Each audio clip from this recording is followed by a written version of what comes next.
this week. I don't know if you know, but I have been talking about IREX for months now. What does IREX stand for? I'm talking about the International Renewable Energy Certificate. I've been talking about this topic now for a good few months. And suffice to say that the reaction was kind of a little bit timid. I've been pushing for a lot more awareness about this topic, and because I wanted to get stakeholders in the sector, especially in emerging market like African continent, to be aware of this scheme because I think it's fantastic for them to tap into that when they can, especially with the development project. But it has been quite timid. And this week, here what happened. So I received a request for one of our customers who was looking for certificate for particular countries, and I've sent an email to our mailing list and asking if people had some certificate that they could sell to the client, or maybe some devices, that could be transformed into certificate and sold to this client. And I literally got inundated, by emails. And I was very surprised, shocked. Was that? That's really strange. Have I changed the message? Have I been more effective? Most likely, by the look of the result, right? But still, it sounded a bit like surprising that all of a sudden people will send me that much message. And I had little meeting. Then it dawned to me that effectively something happened. And that something is CBAM, which stands for Carbon Border Adjustment Mechanism. Have you heard about this term? Do you know what it means? And what is the connection between CBAM and IREC? This is what I would like us to discuss here. So stay tuned.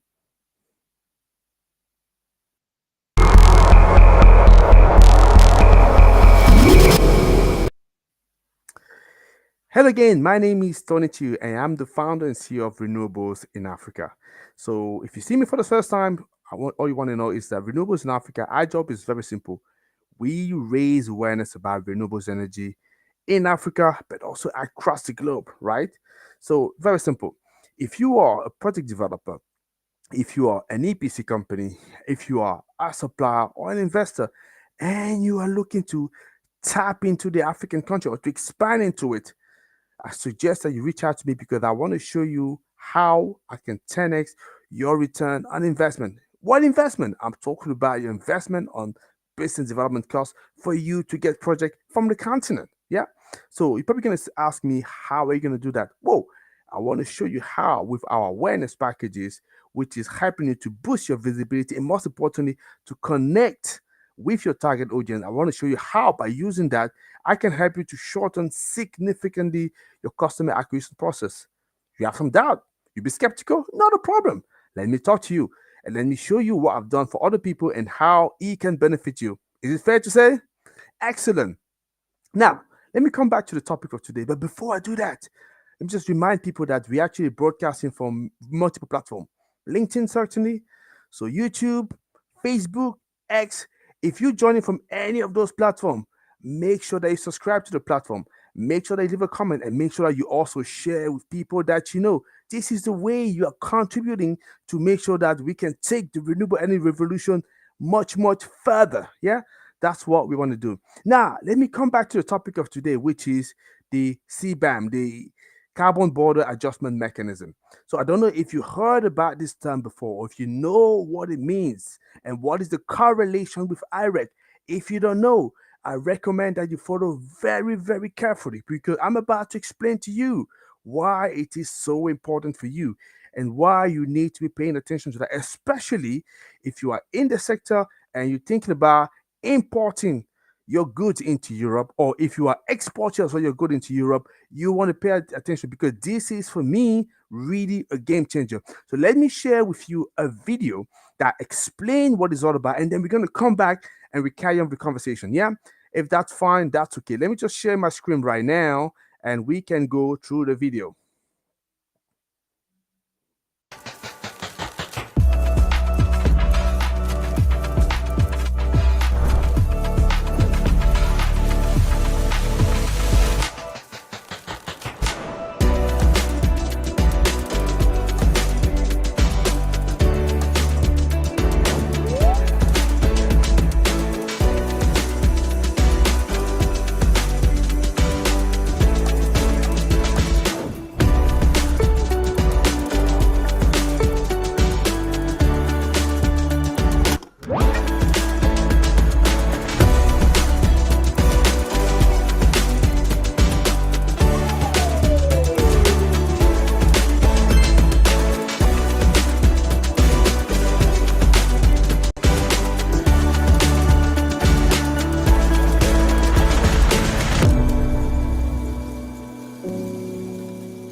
Okay. Let me now come back to me and we can carry on with our conversation. Yeah, excellent. You can see me back here. So you could see the carbon border adjustment mechanism. It's all about preventing carbon leakage, which is this movement that wants companies sort of shifting the carbon intensive operation into places where they have limiting climate target and avoid the rather constraining EU greenhouse gases regulation. Yeah. So and also in the same occasion, obviously delivering sort of unfair advantages to them compared to EU companies. So obviously the EU is about to fight back, but definitely it's having a big impact for companies around the world. But let me tell you a little bit more about that. What I have for you, it's a presentation that I put together, and I want to talk to you a little further about how and why, obviously, this uh, is actually making a big issue. A big issue for many companies. Let me just share my screen right now. So hopefully you could see me. I'm not sure whether you were able to see me before, but I'm sure you were able to hear me. So let me put together the presentation that I have for you, and I will go through what the CBAM may explain to you. But first of all, very important for us to understand what is the context of CBAM.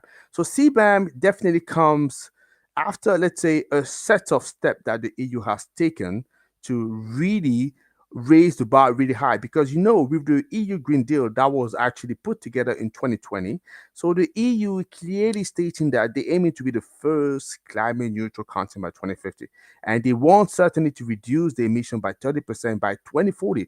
That's kind of bold, right? Yes. So, and they came up as well with a package which is called the Fit for 55 package. So, what does it say? It says that it put together a set of policy proposal that are preparing for the implementation of the Green Deal. Yeah. And they want to reduce the greenhouse gas emission by 55% in 2030. You see, there's an improvement compared to what they were saying before, right? So, and that Fit for 55 package has a set of measures inside it that will make it possible for this implementation to deliver the objective they set up. And one of the key measures is the CBAM, the Carbon Border Adjustment Mechanism. As I say, it's about looking at the embedded carbon emission for certain goods that are important into EU, and they want to here fight the carbon leakage, as I was talking to you about. So this is not the only measure that they're taking, but we have already the EU ETS. I'm sure you heard about it, the emission trading scheme, which is the first emission trading scheme in the world, the most efficient as well, which is the market-based price to carbon emission generated by certain industry within the EU. And obviously, the EU Green Deal Industrial Plan, which is all about simplifying the regulatory framework in order to improve or to favor the production of green technology and to facilitate investment into the sector. So this is where the CBAM is coming to. And the CBAM, that's obviously a strong measure taken by Europe. But don't forget about the other context, the global context, where we have the IRA. This is in the US, put together by the Biden administration, but also kind of similar package that we've seen in China, but also in Japan. So clearly, countries around the world are taking steps to really to address climate change. And this is the obviously response that the EU is putting together. So going further in that CBAM, so I want to show you the timeline for the CBAM. But before taking you through the different steps that we have here, maybe explain this graph, I just want to give credit where credit is due. I want to say that a lot of this information that I put together for you today are actually coming from an excellent presentation that PwC has done on the topic. And I thought, let me just take it and sort of borrow that from them and explain to you what it's all about. But what you want to know is the CBAM came into force, if only the first phase came into force in May 2023. That's what we had it, yeah? And what it said is actually there is initially a pilot phase. The pilot phase is actually starting from the 1st of October, okay, May 2023. This is where it was the final version of the CBAM was published, if you want, yeah?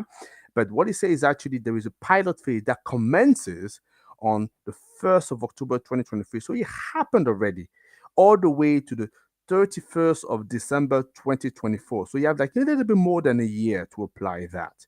And obviously it's divided into quarter. So the first quarter is ending on the 31st of January 2024. And what it does, it actually oblige company now to start reporting on the embedded emissions for goods that they're importing into the EU. Yeah. And you will see why that there was an impact into the IREC if you bear with me a second. But suffice to say that, the 31st of January 2024, which is actually where we have the first quarter, that is the first report that is due. Yeah. And also what it says in here, when you sort of working out, calculated the embedded carbon emission that are linked to the production of the good that you're importing into the EU, there is a set of, let's say, options for you to calculate those emissions. Yeah. So but essentially, to make it simple, so you can either refer to the default value per sector that the EU will provide to you if you don't know how to calculate those embedded emission, or you can actually work out the actual value. But if you go for the default value, you can only use that for the first three quarter, and after that, towards the end, you need to change it. That's why I see, for example, the 1st of July 2024, this is when you have to start using really the actual value as opposed to resort to the default value that is there. Yeah. And when you calculate as well those embedded emissions, by using the actual values, there's a different way you can calculate that all the way to the 1st of January 2025. Meaning that if, for example, you are using a system and you have a system equivalent to the EU that is still calculating those embedded emissions. So that system will be recognized and accepted by the EU the EU Commission, to calculate those embedded emissions. However, from the 1st of January, it's only the EU methodology that will be accepted for the CBAM. Yeah, so that's what you want to know. So basically, that means we are in the pilot phase right now, and in this pilot phase, you need to work out, report on the quarterly basis on the embedded emission. These embedded emissions, you need to calculate them. Either you actually refer to the default value, per standard, per sectors that you have, or you can work it out yourself. When you're working that out yourself, do make sure that you either use a method that is equivalent to the way EU is calculating those emissions, or you use the EU methodology.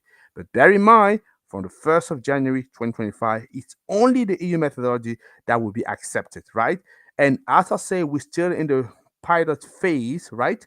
But from the 1st of Jan 2026, this is where the second phase will really kick off, and really you'll be bound to start now purchasing CBAM certificate. And this is where potentially we may start getting penalties applied if you don't respect the regulation. Yeah. So I know it's not that easy to understand, but hopefully you still manage to get it. So now, what does it mean? It means that if you're looking at the goods that you're importing into Europe, so essentially you want to be asking yourself questions. You want to find out whether the CBAM regulation applies to you, because CBAM doesn't apply to all goods, right? I'll show you in a couple of slides later, obviously, the kind of good that have the CBAM regulation applied to them. But let me say that when you have those good, then you need to be ask yourself a question, So it's the good that I'm importing into Europe, does it fall into the CBAM regulation? If it is the case, then that's fine. You definitely need to be working out the embedded emission. So at the moment, as I say, you can either work out the actual emissions, or you can refer to the default emission for the sector. But bear in mind, I think from the if I'm correct, from the 1st of Jan 2025, if I'm correct. So, actually, it's actually mentioned here. Yeah. So you at the 1st of 2025, you may not be able to use the default option on the whole emission anymore. It's only going to be applied to 20% of it. But okay, once you work at the embedded emission, you need to be able to declare that, and you need to look at who is your CBAM declarant. Yeah, who can do that. And the CBAM declarant, Obviously, if you can do that, then you need to report on the emission. So if you can't do that, if you don't have the right declarant, so need to be making sure that you look at the regulation to see who can help you to be able to do it. I know it's not an easy piece of regulation, but let me just first of all broadly present that to you. Feel free anyway if you have any question, because I'm sure there would be questions. And if you want a little bit more explanation, make sure that you can reach out to me and I can give you as much as information as I could. But let me say, first of all, this is purely for information purposes. I am not especially yet on CBAM, right? I'm just presenting to you the information I've gathered so far, yeah, for you to be able to know. But suffice to say that from the 1st of January 2026, that's where you'll be liable to prepare and load, CBAM, CBAM report and purchase as well certificate. Yep. So the CBAM reporting, yeah. So let's imagine that, yeah, one of the good that you're selling falls into the regulations. You want to make sure that your CBAM declarant will actually declare that. What do you find and see in the CBAM report? Yeah. Bear in mind, one of the reasons I will start getting a lot of people coming to me is because we are in the pilot phase, and that means since October 2023, company already importing to Europe having already to report the CBAM. Yeah. So and look at that. When you now put together the CBAM, you want to report on a quarterly basis. That's for now. Obviously, soon it's going to be on an annual basis. You want to do that for every supplier. You want to do that for every imported, every type of imported good, right? And what you have in here is obviously the goods imported information about that. Hey, here's why it's becoming interesting. The direct emissions and the indirect emissions, but also the carbon price. Yeah, we start now getting to understand what we're talking about here, because then you need to be able to find a way to measure and to calculate that. Yeah. So does it ring a bell to you? Does it show you already where we can go from there and how we can connect you to the IREC? I'm sure it does. Yeah. So how now can you calculate those embedded generation? Yeah, emission, not generation. So embedded emission. So what we're talking about here. So we're talking about emission that are released during the production of your good. Yeah. So that's what is called embedded emission. So it could be direct or it could be indirect, as you would imagine. So the indirect is related to the production of electricity that is consumed to the production processes. And another quick way to look at that, yeah, even if it's not exactly the same thing, but they can kind of be a little bit similar, right? So when you talk about direct emission, think about scope one. If you talk about indirect emission, think about scope two. So that's the way you want to be looking at that. So this is how you're actually calculating the embedded emission. So even going further, what is the type of a product we're talking about here? So which one fall into the CBAM regulation? Like I say, not all of them will fall into that, but what you certainly we have, look at that. Aluminum you have inorganic chemicals, iron and steel, electricity, fertilizer, and so on and so forth. Yeah. And as you can see, a lot of it will be connected to emerging market. That's obviously sending raw materials. You could see already how you're going to be impacted, right? Because when we're talking about the CBAM, we're talking about here the embedded emission, we're talking about the direct emission, but also the indirect emissions. Yeah, this is how falling into the supply chain of those big group, you clearly will be, you know, connected. Now, let me just stop in here and come back a little bit to the slides. Yeah. So I've been presenting that to you, and as I say, I've had a huge reaction of people coming back to me, responding to my email, and I figured out it was connected to the CBAM, because I was like, okay, you maybe ask yourself the question, okay, Tony, I've heard you. I understand that CBAM has started October 2023. We're on the pilot phase all the way to the end of 2024. Then obviously we move into another phase, and by 2026 it's going to start becoming a little bit more constraining, and people have to pay obviously fees if they don't respect the regulation. Okay, I understand that. That's fine, and I understand that it's about measuring the embedded emission, direct and indirect. But what is the link to IREC? This is where it becomes interesting. Let me respond to the question before I can let you go. So for me to look at that, I've been looking at what is the response of iTrack Foundation. The iTrack Foundation, just for you to know, is the structure, the organization that is looking after IREC. Not just IREC, there's other certificates, that they obviously producing, providing, but clearly it's what they're looking after IREC. They even changed the name recently. So let me just show you the reaction that they had when they heard about the CBAM was actually becoming active, yeah, and publicized. So this is the slide that I want to show to you for us to understand what we're talking about here. So here is their reaction. I'm just going to read and explain to you. So the IREC Standard Foundation, they changed name in between. They're now the ITRAC Foundation. Welcomes the adoption of the European Commission Carbon Border Adjustment Mechanism. In May 2023. Putting together this world first legislation, it's a complex and commendable feat, and we fully support the Commission intent to both protect Europe from carbon leakage to accelerate the decarbonization of global supply chain. You can see here they cleared in favor. And let me say, it was not always the case. Let me stop again here. I'll come back to it. It was not always the case. In fact, their early reaction was really reserved. It was really reserved because they were a little bit concerned that the measure was only looking at direct emission and not including the indirect emission that's more linked to scope 2.